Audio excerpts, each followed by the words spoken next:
ఆరుగాలం కష్టపడి పంటలు పండిస్తున్న అన్నదాతకు గిట్టుబాటు ధర కరువైంది. నెల్లూరు జిల్లాలో ఎక్కువగా వరి సాగు, అందులో పలు రకాలు పండిస్తూ ఉంటారు. వాటిలో ముఖ్యంగా బీపీటీలు, కేఎన్ఎంలో తెలంగాణ మసూరు సాగు చేస్తూ ఉంటారు. అయితే ప్రస్తుతం ధాన్యానికి మద్దతు ధర లేకపోవడం తమ పాలిట శాపంగా మారిందని వాపోతున్నారు ఆ రైతులు.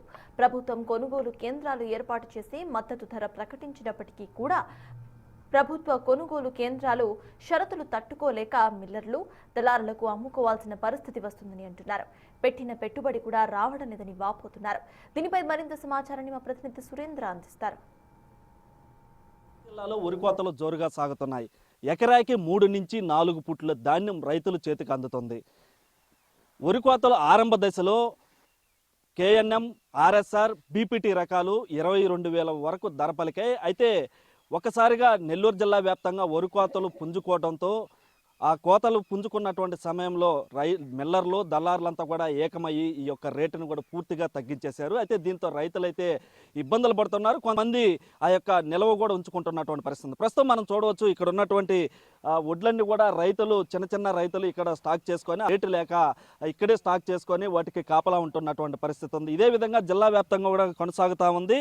అయితే పుట్టు ధాన్యం ధరని 19,000, 18,000, అదేవిధంగా 17,000 కూడా తగ్గించేసినటువంటి పరిస్థితి ఉంది. అయితే బీపీటీ రకం అయితే ఏకంగా 17,000కే కొనుగోలు చేస్తున్నారు. ప్రభుత్వం మద్దతు ధర పుట్టి 20,306 రూపాయలు ఉన్నప్పటికీ ప్రభుత్వం కొనుగోలు కేంద్రాల్లో షరతులను తట్టుకోలేక రైతులు ప్రైవేటు వ్యక్తులకే ధాన్యం అమ్ముకునేటువంటి పరిస్థితి ఇక్కడ కొనసాగుతుంది.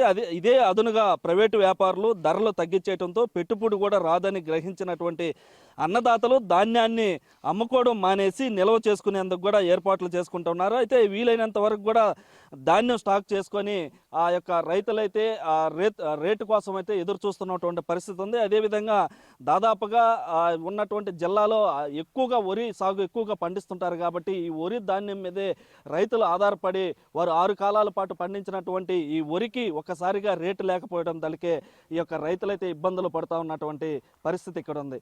ఏమంటారండి, ఇప్పుడు మీరు ఎన్ని ఎకరాలు పండించారు, ఇప్పుడు రేట్లు ఏ విధంగా ఉన్నాయి, మీకు ఎకరానికి ఎంత ఖర్చు అయింది? నా పేరు జయరారెడ్డి, ఆల్తుత్తి. నేను 25 ఎకరాలు వరి నాటినాను, బీపీటీలు నాటినాను. ఇప్పుడు ప్రైవేట్ వాళ్ళకి అడిగితే 7,000, 17,000 అడుగుతున్నారు. 17,000 ఇచ్చే ఏడుకు దోలదు అనుకుంటే గవర్నమెంట్కి వాళ్ళు నెమ్ములు అయ్యి అని 70 సాగులు చెప్తున్నారు. అందులో మేము తోలి అక్కడికి పంపాలంట.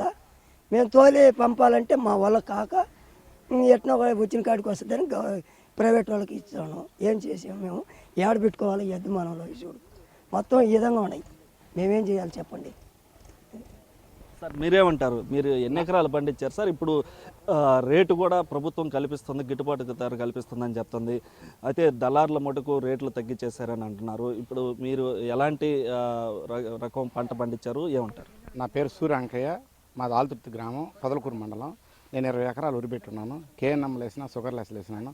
కేఎన్ఎంలకు రేట్ లేక చాలా ఇబ్బంది పడతాను. రోడ్లు పడితే కోసి ఒడ్లు ఆరబెట్టుకోవాల్సి వస్తుంది. పరిస్థితులు కొనేవాళ్ళు లేక, డల్లార్లు సరిలేక, మిషన్లు రేట్లు ఎక్కువ. వ్యవసాయానికి ఒక ఎకరానికి 40,000 రూపాయలు పెట్టుబడి అవుతుంది. ఇళ్లలో బంగారం అంతా తెచ్చిపెట్టి బ్యాంకులో పెట్టి కుదవబెట్టి అన్నీ తెచ్చి పెట్టిన దానివల్ల ఈ వ్యవసాయానికి దిగుబడి లేక, రేట్లు లేక చాలా ఇబ్బందులు పడాల్సి వస్తుంది. కనీసం ఇంకా తక్కువ రేట్ కానీ ఇచ్చేస్తే పైన వాతావరణం సరిలేక చాలా రోజు వానలు వచ్చేసి ఇబ్బందులు పడతా, ఈ కాపలాలు కాయలేక చాలా ఇబ్బందులు పడాల్సి వస్తుంది. కనీసం గవర్నమెంట్ రేట్ అని ఇచ్చుంటే పెట్టుబడి ఉండేది ఒక రైతుకి 23,000, 25,000, 24,000 రూపాయలు పెట్టుబడి ఉంటే ఈరోజు కనీసం 17,000 నుంచి 18,000 రూపాయలకే వస్తుంది.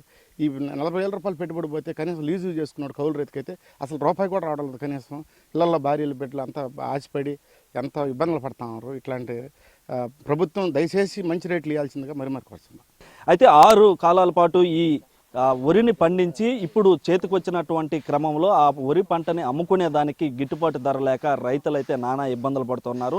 అవకాశం ఉన్నటువంటి వారు స్టాక్ చేసుకొని ఆ రేటు వచ్చినప్పుడు అమ్ముకుందామని ఎదురు చూస్తున్నారు. అయితే అవకాశం లేనటువంటి చిన్న రైతులు, ఈ కౌలు రైతులు ఎవరైతే ఉన్నారో ఆ వచ్చిన రేటుకే అమ్ముకొని ఆ నష్టాలు పాలవుతున్నామని చెప్పి కూడా వారు ఆవేదన వ్యక్తం చేస్తున్న పరిస్థితి. అయితే ఇటు ప్రభుత్వము ఈ గిట్టుబాటు ధర కల్పించినప్పటికి కూడా అక్కడ ఉన్నటువంటి కండిషన్స్ ఏవైతే తేమ శాతము, ఇక్కడి నుంచి ట్రావెలింగ్, ఇవన్నీ చూసుకున్నా కానీ గిట్టుబాటు ధర కావటం లేదు. అందువల్ల దళారులకు అడిగిన రేటుకి ఇవ్వాల్సినటువంటి పరిస్థితి ఉందని చెప్పి కూడా చెప్తా ఉన్నారు. మరోపక్క ప్రభుత్వం ఇప్పటికైనా దీనిపైన దృష్టి పెట్టి ఆ రైతులు ఎవరైతే కౌలు రైతులు చిన్న చిన్న రైతులు ఉంటారో వారి మిల్లర్లు దళారులు వద్ద నుంచి నష్టపోకుండా వారిని కాపాడాల్సిన బాధ్యత ఎంతైనా ప్రభుత్వం మీద కూడా ఉందని చెప్పి వారు కోరుతున్నటువంటి పరిస్థితి ఉంది. కెమెరామ్యాన్ మనోజ్తో సురేంద్ర, బిగ్ టీవీ, ఆల్తూరు.